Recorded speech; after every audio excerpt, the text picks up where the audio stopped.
যুক্তরাষ্ট্রের লস অ্যাঞ্জেলেসে দাবানলের মধ্যে ফায়ার ফাইটার বেশে চুরির অভিযোগে এক ব্যক্তিকে গ্রেফতার করা হয়েছে। মালিবু এলাকার একটি বাড়িতে চুরির সময় তাকে ধরা হয়। লস অ্যাঞ্জেলেসে কাউন্টির শেরিফ ডিপার্টমেন্টের প্রধান রবার্ট লুনা রোববার এক সংবাদ সম্মেলনে জানান, তিনি যখন ওই এলাকায় ছিলেন তখন ওই ব্যক্তিকে ফায়ার ফাইটারের বেশে দেখতে পান। গ্রেফতার হওয়া ব্যক্তিকে লস অ্যাঞ্জেলেসে পুলিশ কর্মকর্তাদের কাছে সোপর্দ করা হয়েছে।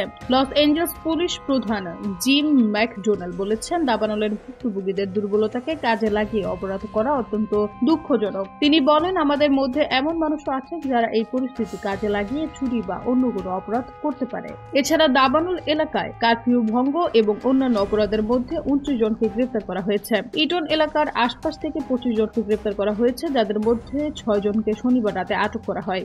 তাদের মধ্যে 3 জন কারফিউ লঙ্ঘনের জন্য এবং আরও 3 জনকে অস্ত্র ও মাদক সংশ্লিষ্টতার কারণে গ্রেফতার করা হয়েছে।